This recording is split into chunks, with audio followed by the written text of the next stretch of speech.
నమస్కారం, సుఖీభవకు స్వాగతం.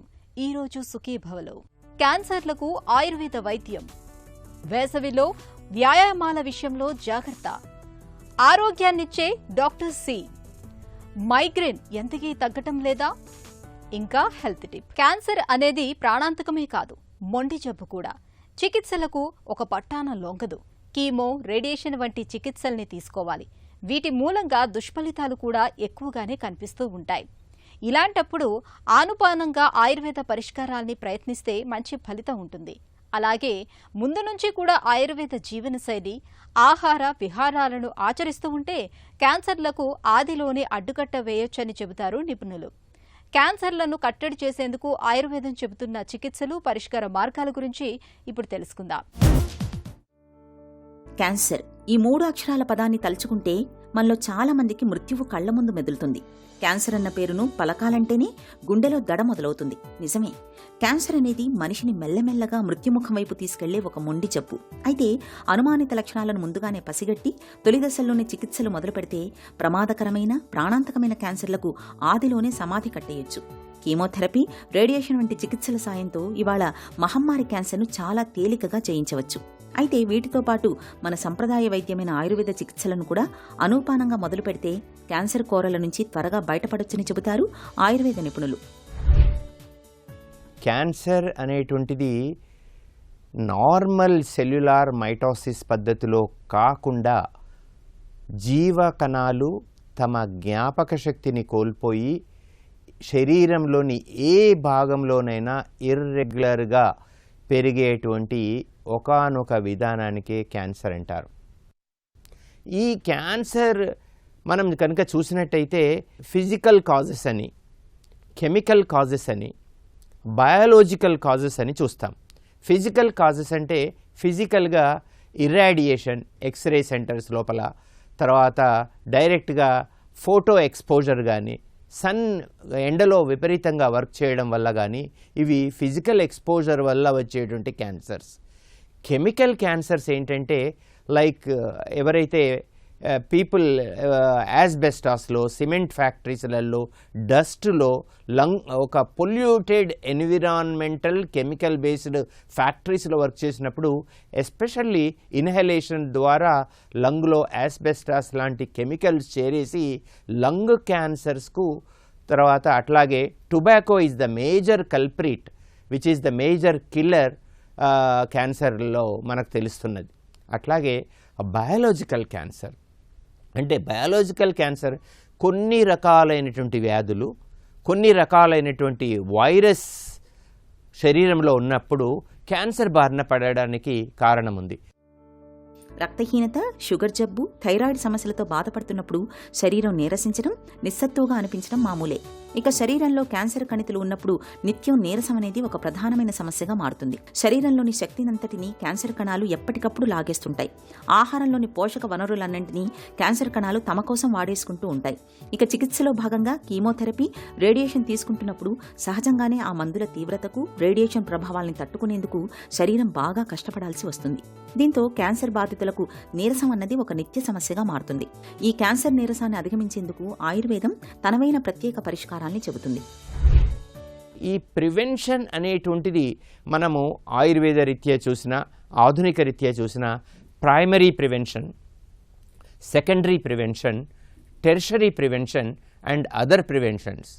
Primary preventions ఏంటంటే ముఖ్యంగా కాజేటివ్ ఫ్యాక్టర్ ఏంటి, టొబాకో ద్వారా వస్తుంది, యాస్బెస్టాస్ ద్వారా లంగ్ క్యాన్సర్ వస్తుంది. ఈ కారణాలని కరెక్ట్గా నిర్ధారించుకొని ఆ స్మోకింగ్ అవాయిడ్ చేయడం, ఆస్బెస్టాస్ ఫ్యాక్టరీ లోపల సరైన ప్రత్యేకమైనటువంటి చర్యలు తీసుకోవడం ద్వారా దీనికి ప్రైమరీ ప్రివెన్షన్ చేయొచ్చు. సెకండరీ ప్రివెన్షన్ ఏంటంటే రోగ లక్షణాలు ద్వారా, అంటే రోగం ముదరదు, రోగ లక్షణాలు బయటపడతాయి. అట్లాంటప్పుడు ఇమ్మీడియట్గా దాన్ని గుర్తించి సర్జికల్ రాడికల్ ఎక్సిషన్స్ చేసి మనము మిగతా పాలియేటివ్ థెరపీ ద్వారా కానీ, రసాయన చికిత్స ద్వారా, అంటే రసాయన చికిత్స అనేటువంటిది ఒకానొక ప్రత్యేకమైనటువంటి ఆయుర్వేదిక్ చికిత్సా పద్ధతి ఉంది. సో ఈ రసాయనిక చికిత్స ద్వారా మనం ఖచ్చితంగా కూడా సెకండరీ ప్రివెన్షన్ చేయొచ్చు. టెర్షరీ ప్రివెన్షన్ ఇది ఇంపార్టెంటు. కాకపోతే ఏంటంటే రోగము పూర్తిగా బయటపడి దాని కాంప్లికేషన్స్ సర్ఫేస్ అయినప్పుడు మనము ముఖ్యంగా కీమో రేడియోథెరపీతో పాటుగా మనము కొన్ని ప్రత్యేకమైనటువంటి చికిత్సా పద్ధతులు మనం చేయాల్సి ఉంటుంది. అంటే రోగ వినాశనకరమైనటువంటి చికిత్సా పద్ధతులు, రసాయన చికిత్సా పద్ధతులు, నైష్టిక చికిత్సా పద్ధతులు.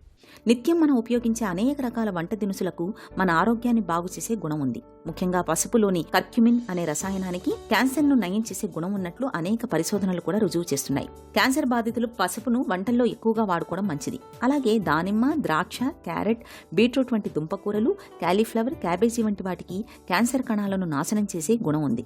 ఇలాంటి ఆహార పదార్థాలని రోజువారీ ఆహారంలో ఒక భాగంగా చేసుకోవాలి. నీరసం మరీ అధికంగా ఉన్నప్పుడు మంజిష్ట, అశ్వగంధ, నారసింహ రసాయనం, సుకుమార ఘృతం వంటి ప్రత్యేక ఔషధాలను సేవించాలని చెబుతుంది ఆయుర్వేదం. ఆయుర్వేదాన్ని మనము ఈ ఆధునిక చికిత్సా పద్ధతులకు అనుసంధానం కనుక చేసినట్టయితే ఖచ్చితంగా మనము double the remedy, patient context లోపల సివియారిటీ ఆఫ్ ద సిమ్టమ్స్ను తగ్గిస్తూ రోగి యొక్క స్పాన్ను పెంచి కాంప్లికేషన్స్ను 100% తగ్గించగలం. దీని లోపల శమన చికిత్స, శోధన చికిత్స. శమన చికిత్స లోపల ఇమ్యూనిటీని పెంచేటువంటి, ఓజస్సును పెంచేటువంటి చికిత్సా పద్ధతులు, రసాది ధాతునాం ఆప్యాయనం అంటే సప్త ధాతువులకు ఆప్యాయనాన్ని కలిగించి ఇమ్యునో కాంప్లెక్స్ ఫినామినాన్ని ట్రిగ్గర్ చేయగలిగే ఏకైక చికిత్సా పద్ధతి ఆయుర్వేదం మనకు అందిస్తున్నది. దీని లోపల మా ప్రత్యేకమైనటువంటి రీసెర్చ్ ఓరియంటెడ్ థెరపీ మేము దాదాపు ప్రతి నెలకు 30-40 మందికి ఈ క్యాన్సర్ బారిన పడిన వాళ్ళకి ఇస్తున్నాం. హీరక భస్మము, స్వర్ణ భస్మము, గోమూత్ర శిలాజిత్తు, గుడుచి సత్వాలతో తయారు చేసి ఆయా రోగులను దోషానుసారం వర్గీకరించి వారిని పర్టికులర్గా క్లాసిఫై చేసి 100 to 200 milligrams dosage 9 months to 1 year వరకు మనకంటే మిగతా కీమో రేడియేషన్ థెరపీలతో పాటుగా మనం ఇచ్చినట్టయితే మనకు సంపూర్ణమైన నిర్హరణం చేయడానికి ఆస్కారం ఉంది. క్యాన్సర్కు చికిత్స తీసుకుంటున్న కాలంలో శారీరక బాధలతో పాటు మానసికంగా అంతులేని వేదన కనిపిస్తుంటుంది. తీవ్రమైన ఒత్తిడికి లోనవుతుంటారు. తరచూ డిప్రెషన్లోకి కూడా వెళ్తుంటారు. ఒత్తిడి, ఆందోళన, మానసిక వ్యాకులత ఇవన్నీ కూడా క్యాన్సర్ బాధల్ని మరింతగా పెంచేవే. వీటిని తట్టుకునేందుకు ప్రతినిత్యం యోగా, ధ్యానం, ప్రాణాయామం వంటి వాటిని సాధన చేయడాన్ని ఒక అలవాటుగా మార్చుకోవాలి. ఒకవైపు మందుల సాయం తీసుకుంటూనే ఇలా జీవనశైలిలోనూ ఆహార విహారాల్లోనూ తగిన జాగ్రత్తలు తీసుకోవడం ద్వారా క్యాన్సర్ బాధల్ని తేలికగా అధిగమించవచ్చు. నిత్యం కాసేపైనా వ్యాయామం చేసే అలవాటుగా ఉన్నప్పుడు, జిమ్కెళ్లి వ్యాయామాలు చేస్తున్నప్పుడు ఒళ్లంతా చెమటతో తడిసి ముద్దవటం మనందరికీ అనుభవమే. సాధారణ వాతావరణ పరిస్థితుల్లో ఇదేమంత పెద్ద సమస్య కాకపోవచ్చు. కానీ వేడి, ఉక్కపోతులు తీవ్రంగా ఉండే ఎండాకాలంలో మాత్రం ఇదో పెద్ద చిరాకు వ్యవహారంగా ఉంటుంది. ఇలా వ్యాయామం మొదలుపెట్టగానే అలా చెమటలు కారిపోతూ ఉంటాయి. ఇక మిగతా కాలాలతో పోలిస్తే ఈ వేసవి కాలంలో ఒంట్లో నుంచి ద్రవ నష్టం కూడా ఎక్కువగానే ఉంటుంది. ఈ పరిస్థితుల్ని అధిగమించడానికి వ్యాయామాల విషయంలో సీజన్కు తగ్గట్టుగా కొన్ని ప్రత్యేక జాగ్రత్తలు తీసుకోవాల్సి ఉంటుంది. వేసవిలో వ్యాయామాల విషయంలో తీసుకోవాల్సిన జాగ్రత్తల గురించి ఇప్పుడు తెలుసుకుందాం. ఆరోగ్యం బాగాలేక ఆసుపత్రికి వెడితే డాక్టర్లు మందుల్ని రాసివ్వడంతో పాటు నిత్యం నిమ్మజాతి పండ్లను తినమని సలహా ఇస్తూ ఉంటారు. అసలు నిమ్మజాతి పండ్లనే ఎందుకు తినాలి? ఏమిటి వాటిలోని ప్రత్యేకత? నిమ్మ, దానిమ్మ, బత్తాయి, నారింజ వంటి పండ్లలో విటమిన్ సి పోషకం పుష్కలంగా ఉంటుంది. ఇది మన ఒంట్లో వ్యాధి నిరోధకతను పెంపొందించడంతో పాటు మన ఆరోగ్యానికి దివ్య ఔషధంగా పనిచేస్తుందని చెబుతారు నిపుణులు. నిమ్మజాతి పండ్లతో వనుగురే ఆరోగ్య ప్రయోజనాల గురించి ఇప్పుడు తెలుసుకుందాం. మనలో చాలా మందికి నిత్యం కాసేపైనా వ్యాయామం చేయటం అలవాటుగా ఉంటుంది. పార్కుల్లో, మైదానాల్లో నడవడం, జాగింగ్ చేయడం, పరిగెత్తడం లేదంటే జిమ్కెళ్లి వ్యాయామాలు చేయటం అన్నది చాలా మందికి దినచర్యగా ఉంటుంది. ఇంకా shuttle, cricket, volleyball, football, kabaddi, kho kho లాంటి ఆటలు కూడా ఆడుతుంటారు. ఇవి ఒకసారి అలవాటుగా మారాక ఒకరోజు ఆ వ్యాయామాలు చేయకపోయినా, ఆ ఆటలు ఆడకపోయినా ఏదో వెలితిగా ఉంటుంది. మరైతే ఈ వ్యాయామాలను, ఆటల్ని రోజు అన్ని సీజన్లో చేసినట్టుగానే ఎండాకాలంలో కూడా చెయ్యాలా లేక మోతాదు తగ్గించాలా అన్నది చాలా మందికి ఎదురయ్యే ప్రశ్న. మిగతా కాలాలతో పోలిస్తే వేసవిలో చెమటలు ఎక్కువగా పట్టడం, తద్వారా డీహైడ్రేషన్ అన్నది ఎక్కువగా ఉంటుంది కాబట్టి వ్యాయామాలు, ఆటలు అన్నవి కాస్త మోతాదు తగ్గిస్తేనే మంచిదని నిపుణులు చెబుతారు. వేసవిలో సాధారణంగా 8 గంటలు దాటగానే ఎండల వేడి పెరుగుతుంది. ఆ ఎండల ధాటికి ఒంట్లో నీరు చెమట రూపంలో ఆవిరైపోతుంటుంది. కాబట్టి వేసవి వ్యాయామాలను సాధ్యమైనంత వరకు పొద్దున్నే చేయటం మంచిది. వేకువఝామున 5 గంటల నుండి 7 లోపలే వ్యాయామాలు, ఆటల్ని సాధన చేసుకోవటం అన్ని విధాలా శ్రేయస్కరం. ఒకవేళ సాయంత్రం అయితే 5 గంటల తర్వాత నుండి 7 గంటల్లోపు చేసుకోవాలి. అలాగే ఈ వ్యాయామాలు చేసేటప్పుడు పుష్కలంగా నీరు, మజ్జిగ, కొబ్బరి బొండాల లాంటి నీరు తీసుకోవటం వల్ల శరీరంలో నుండి వెళ్లిపోయే నీటిని, ఖనిజ లవణాల్ని తిరిగి భర్తీ చేసుకోవచ్చు. ఇక ఈ సీజన్లో దొరికే తాటి ముంజలు, మామిడి పండ్లను కూడా తగిన మోతాదులో తీసుకోవటం మంచిది. సరైన జాగ్రత్తలు తీసుకోకుండా వ్యాయామాలు చేస్తూ పోయినా, వాటి మోతాదు శృతిమించినా దానివల్ల కండరాలు పట్టేయటం, మనిషి నీరసించి అనారోగ్యం పాలవడం లాంటివి సంభవిస్తాయి. వేసవిలో ఒంట్లో నుండి ద్రవాలు ఇట్టే వెళ్లిపోతాయి. కాబట్టి వ్యాయామాల్ని సాధ్యమైనంత పొద్దున్న వేళలో, అది తగు మోతాదులోనే చేస్తూ తగినంత నీరు, మజ్జిగ, కొబ్బరి బొండాల లాంటివి తీసుకుంటూ ఉండాలి. ఈ జాగ్రత్తలు వేసవిలో వ్యాయామాలతో తలెత్తే ఇబ్బందుల్ని చాలా వరకు నివారిస్తాయి. ఆరోగ్యం బాగాలేక ఆసుపత్రికి వెడితే డాక్టర్లు మందుల్ని రాసివ్వడంతో పాటు నిత్యం నిమ్మజాతి పండ్లను తినమని సలహా ఇస్తూ ఉంటారు. అసలు నిమ్మజాతి పండ్లనే ఎందుకు తినాలి? ఏమిటి వాటిలోని ప్రత్యేకత? నిమ్మ, దానిమ్మ, బత్తాయి, నారింజ వంటి పండ్లలో విటమిన్ సి పోషకం పుష్కలంగా ఉంటుంది. ఇది మన ఒంట్లో వ్యాధి నిరోధకతను పెంపొందించడంతో పాటు మన ఆరోగ్యానికి దివ్య ఔషధంగా పనిచేస్తుందని చెబుతారు నిపుణులు. నిమ్మజాతి పండ్లతో వనుగురే ఆరోగ్య ప్రయోజనాల గురించి ఇప్పుడు తెలుసుకుందాం.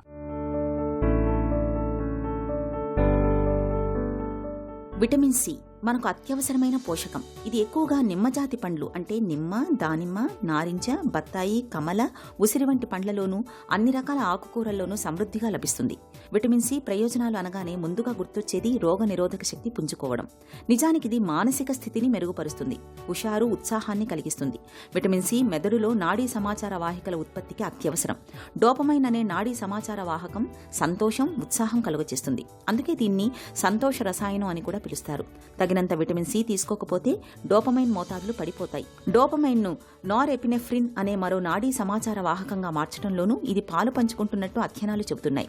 నార్ ఎపినెఫ్రిన్ మోతాదులు పడిపోతే నిరాశ, ఆందోళన వంటివి తలెత్తుతాయి. చాలా మానసిక సమస్యలు వాపు ప్రక్రియతో ముడిపడి ఉండడం గమనార్హం. డోపమైన్, నార్ ఎపినెఫ్రిన్లు మెదడులో వాపు ప్రక్రియ తలెత్తకుండా చూస్తాయి. అందుకే ప్రస్తుతం మానసిక నిపుణులు దీన్ని నిలువరించడం మీద ఎక్కువగా దృష్టి సారిస్తున్నారు. మన పేగులకు, మెదడుకు మధ్య బలమైన సంబంధం ఉంటుంది. కాబట్టి పేగుల్లో వాపు ప్రక్రియను నిలువరించడం కీలకంగా మారుతోంది. ఇందుకు విటమిన్ సి తోడ్పడుతుంది. దీంతో మరో ప్రయోజనం శక్తిని పెంపొందించడం. వాపు ప్రక్రియ ప్రేరేపితమైనప్పుడు శరీరం తీవ్రమైన ఒత్తిడికి గురవుతుంది. దీని నుంచి కోలుకోవడానికి ఎక్కువ శక్తి అవసరం. విటమిన్ సితో క్యాలరీలు లభించకపోయినా శక్తి బాగా పెంపొందుతుంది. కాబట్టి తరచూ నిరాశ, కుంగుబాటు, ఆందోళన కలుగుతున్నట్లు భావిస్తే విటమిన్ సి లభించే పదార్థాలను తిని చూడడం మంచిది. మనకు రోజుకు 65 మిల్లీగ్రాముల నుంచి 90 మిల్లీగ్రాముల విటమిన్ సి అవసరం. ఇది నారింజ, బత్తాయి వంటి నిమ్మజాతి పండ్లు, క్యాప్సికం, బ్రకోలీ వంటి వాటిల్లో దండిగా ఉంటుంది. ఒక్క నారింజ పండుతోనే 82 మిల్లీగ్రాముల విటమిన్ సి లభిస్తుంది. ఇది రోజంతా సరిపోతుంది. ఎర్ర క్యాప్సికంలో 342 మిల్లీగ్రాములు, బ్రకోలీలో 89 మిల్లీగ్రాముల విటమిన్ సి ఉంటుంది. ఈ నేపథ్యంలో విటమిన్ సి పుష్కలంగా లభించే పదార్థాలను తరచూ తీసుకోవడం మన ఆరోగ్యానికి అన్ని విధాల మేలు. నిద్ర చాలనప్పుడు, పని ఒత్తిడి ఎక్కువైనప్పుడు తలనొప్పిగా అనిపించడం మామూలే. ఇలాంటప్పుడు ఒక కప్పు కాఫీ లేదా టీ తాగితే వెంటనే తలనొప్పి తగ్గిపోతుంది. అయితే తలనొప్పిలోనే మైగ్రేన్ అనే మహా తలనొప్పి ఒకటి ఉంది. తలలో నరాలు చిట్లిపోతున్నాయా, తలపై ఎవరైనా సుత్తులతో బాదుతున్నారా అన్నంతగా వేధిస్తుంది. మరీ ముఖ్యంగా మైగ్రేన్ అనేది మహిళల్లో ఎక్కువగా కనిపిస్తుంది. మైగ్రేన్ బాధల్ని తట్టుకోలేక చాలామంది ఆత్మహత్య ఆలోచనలు సైతం చేస్తూ ఉంటారు. నిత్య జీవితాన్ని దుర్భరంగా మార్చే మైగ్రేన్ గురించిన పూర్తి వివరాల్ని డాక్టర్ని అడిగి ఇప్పుడు తెలుసుకుందాం. మైగ్రేన్ అంటే ఏంటి? ఎన్ని రకాలుగా ఉంటుంది? మైగ్రేన్ అనేది తరచూ మనం చాలామంది చెప్తూ ఉంటారు. ఇప్పుడు అవగాహన పెరగటం మూలాన చాలామంది డైరెక్ట్గా మైగ్రేన్ హెడేక్ అని చెప్తున్నారు. అసలు మైగ్రేన్ అంటే ఏంటి? సో మైగ్రేన్ అనేది ఒక ప్రైమరీ హెడేక్. ప్రైమరీ హెడేక్ అంటే వీళ్ళకి వేరే కారణాలు ఏమీ లేకుండా తలనొప్పి వచ్చేదాన్ని మనం ప్రైమరీ హెడేక్స్ అంటాం. సెకండరీ హెడేక్స్ అంటే ఉదాహరణకి సైనసైటిస్, అంటే ఈ సైనసెస్ ఇన్ఫెక్షన్ వచ్చినప్పుడు వచ్చే హెడేక్ కానీ, లేకపోతే మెనింజైటిస్ అంటే బ్రెయిన్ ఇన్ఫెక్షన్ మూలన వచ్చే హెడేక్ కానీ, లేకపోతే బ్రెయిన్ ట్యూమర్తో వచ్చే హెడేక్స్ని కానీ మనం సెకండరీ హెడేక్స్ అంటాం. ప్రైమరీ హెడేక్స్ అంటే వీళ్ళకి వేరే కారణాలు, లైక్ ఉదాహరణకి ఇన్ఫెక్షన్ ఏమి ఉండదు, అలాగే స్కాన్ చేస్తే నార్మల్ ఉంటుంది, వీటిని మనం ప్రైమరీ హెడేక్స్ అంటాం అనమాట. ఈ ప్రైమరీ హెడేక్స్లో రకాలు ఉంటుంది. మైగ్రేన్ హెడేక్ అని, టెన్షన్ హెడేక్ అని, క్లస్టర్ హెడేక్ అని, ఇంకా మిగతా హెడేక్స్ ఉంటాయి. సో దీంట్లో మైగ్రేన్ అనేది తరచూ కామన్గా మనం వినే హెడేక్ అన్నమాట. మైగ్రెయిన్ ఎందుకు వస్తుంది, కారణాలేంటి?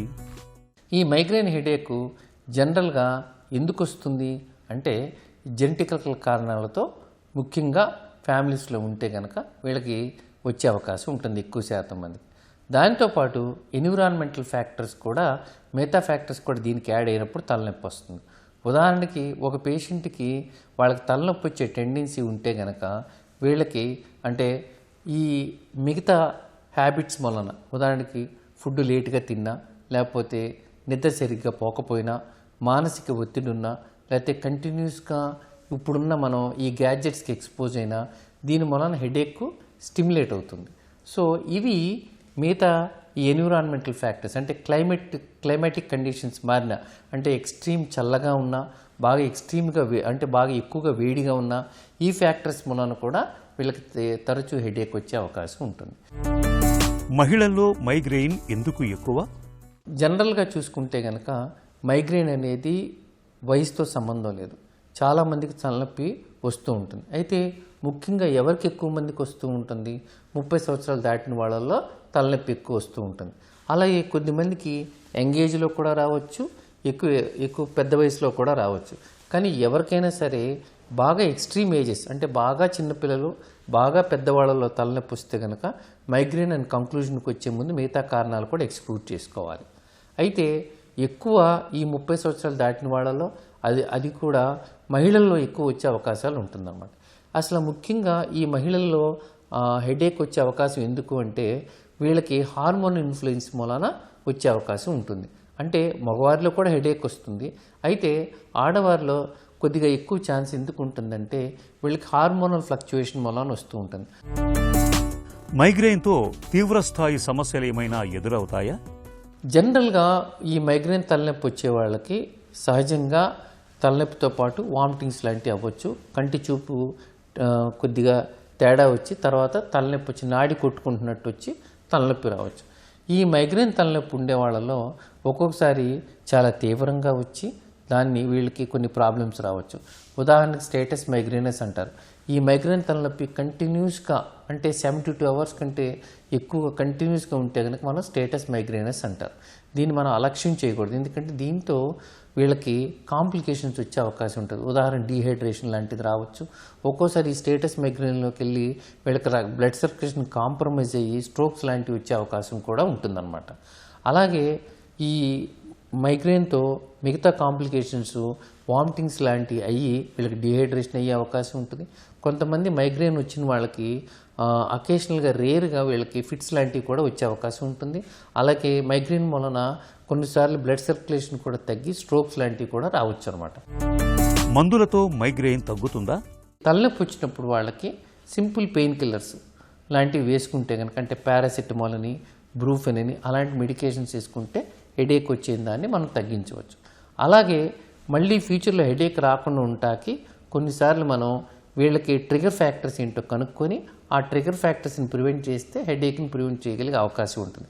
దానికి తోడు తరచూ తలనొప్పి వస్తుంటే కనుక అంటే నెంబర్ ఆఫ్ డేస్ పోతాయి, క్వాలిటీ ఆఫ్ లైఫ్ ఎఫెక్ట్ అవుతుంది. కాబట్టి మనం కొన్ని మెడిసిన్స్ స్టార్ట్ చేయాల్సిన అవసరం ఉంటుంది. ఉదాహరణకి వీళ్ళకి బీటా బ్లాకర్స్, సపోజ్ వీళ్ళకి యాంగ్జైటీ ఎక్కువ ఉంది, లేకపోతే బీపీ కూడా దానితో పాటు ఉంటే కనుక కొన్ని బీటా బ్లాకర్ మెడికేషన్స్ పెట్టవచ్చు.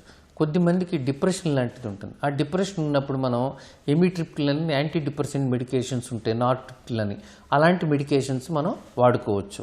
సో కొంతమందికి ఫిట్స్ కూడా ఉండొచ్చు మైగ్రేన్తో పాటు. సో వాళ్ళకి మైగ్రేన్లో పనికొచ్చే ఫిట్స్ మెడికేషన్స్ వాడుకోవచ్చు. ఉదాహరణకు టోపెరమేట్ లాంటి మెడికేషన్స్, సోడియం వాల్ప్రేట్ లాంటి మెడికేషన్స్ వాడుకోవచ్చు. మైగ్రేన్ ప్రేరేపకాల విషయంలో ఏం చేయాలి?